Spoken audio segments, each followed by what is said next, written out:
For this video, let's pretend that I actually hit record when I was sketching this drawing. Thought it was rolling, but it wasn't. So we're gonna start off here at this stage where you'll see in the background, I have a rough sketch created with Crunchy Cow Pen, and then that layer, I turned on the opacity, and now I'm gonna build up flat color shapes on top of this sketch.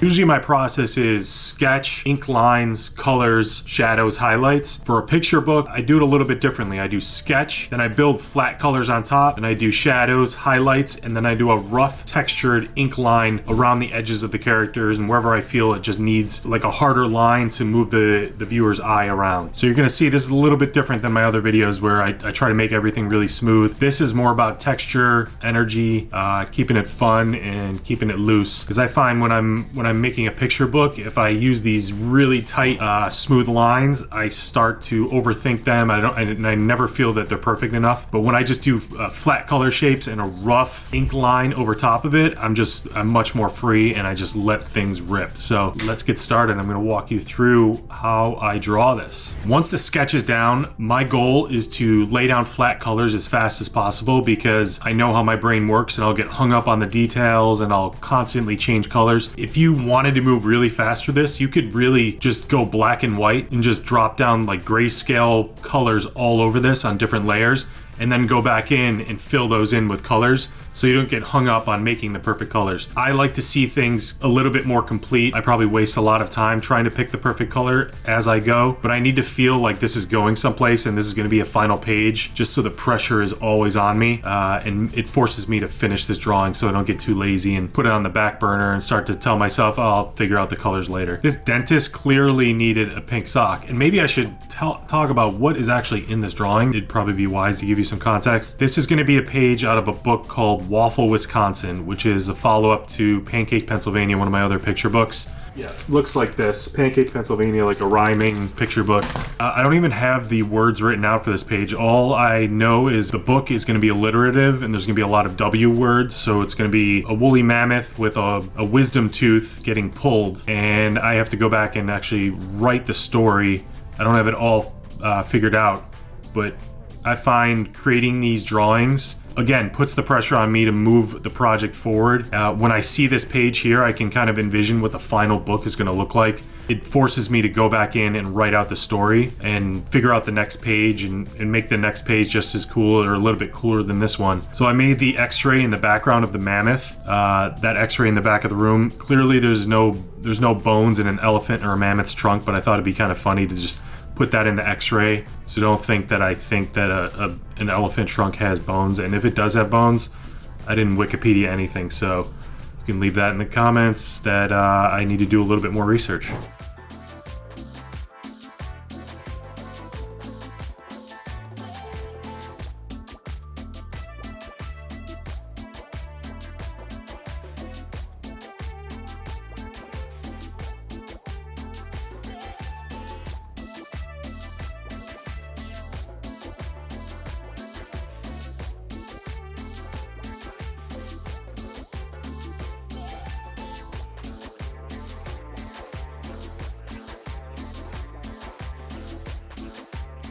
Now I'm moving into some shadows and highlights, and I'm sort of breaking my process just to see some dimensions on these characters.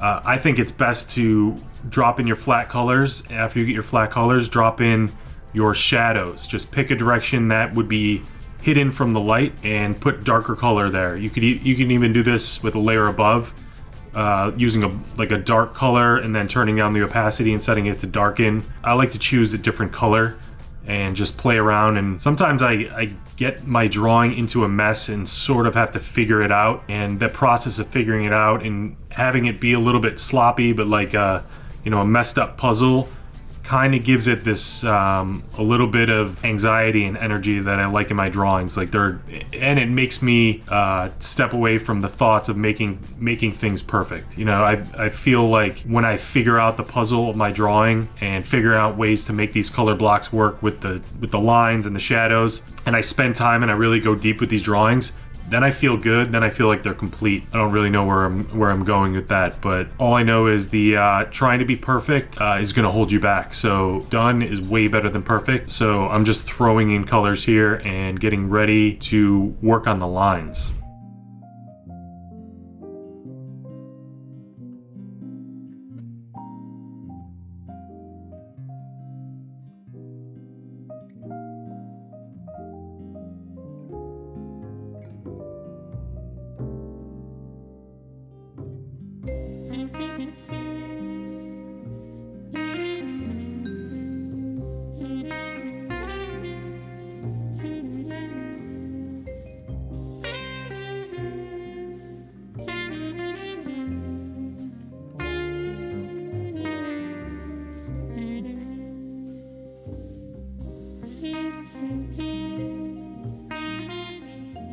Here I'm experimenting with different lines. I'm choosing some of the pencils in Procreate. These are just stock pencils, and you can see that they just bleed over. They're not strong enough, so I jumped over to the ink bleed, which is in the inking tab, and I could tell right away this was strong enough. It's almost like a smooth pen with rough edges, and you don't have to like perfectly connect this line like I would in my other art. I find if there's like a little texture, a little roughness to the line, it's cool to draw it for one part of the shape, skip part of it, and then complete it. You can see where I did that on the dentist's nose and head. That way you can create this like energy throughout the drawing. You can a viewer's eye would get caught on the line in the upper right hand part, but then you can move it along with some shadows and pick up in other parts of the characters with that rough line.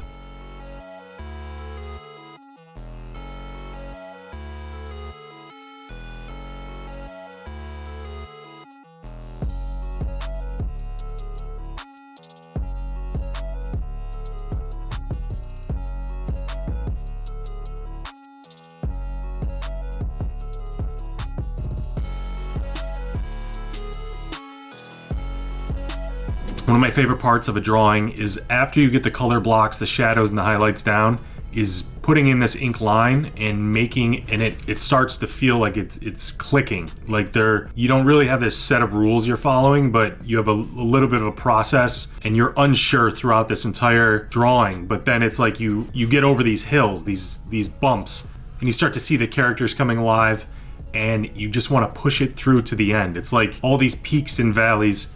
I find that if I sit down for like an hour-long session and I force myself from minute 1 to minute 60 to draw, it almost always comes together. You may not love it at the end, but you have a certain sense of accomplishment at the end.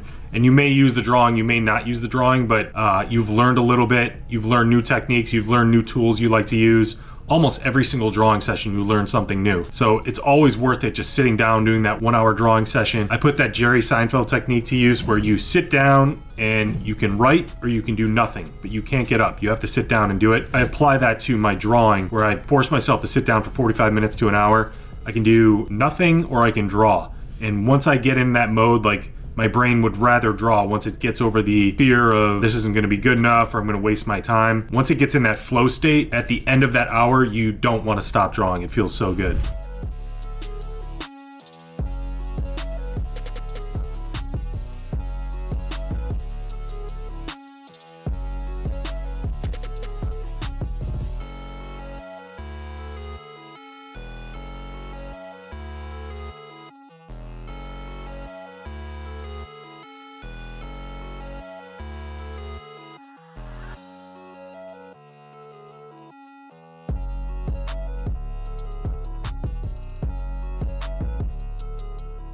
I have a tendency to overwork my lines and overwork my shadows with the lines. When I look back at my drawings, I always think, it could be a little bit cleaner, it could be more minimal. I didn't need to put all of these scraggly shadow lines. But today I was feeling that things needed to be textured and needed to be really rough. I think the Mammoth works with the rough lines, and I feel like I established the style of the book, because this is the first page that I'm drawing of the book. Might end up in the middle of the book or the end of the book. I may even scrap it if I rewrite the story, but it gave me a lot of confidence to figure out that, all right, I'm going to do colors with this rough line on top. I don't need to make perfect lines. This is going to be a fun, free, loose book, and I'm going to knock it out as quickly as I can once I get the story down.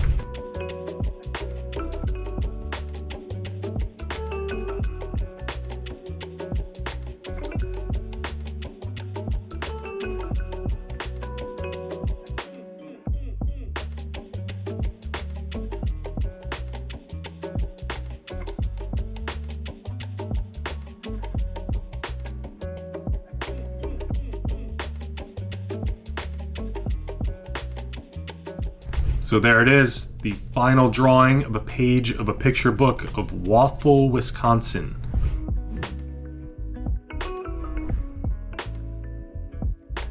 Not too shabby. I'm sure in a day or two I'll think I can do much better than that and redo it, but hopefully you learned a little bit here. If you have any questions about what brushes I use, drop it in the comments and I will respond to every single one. Thanks for watching.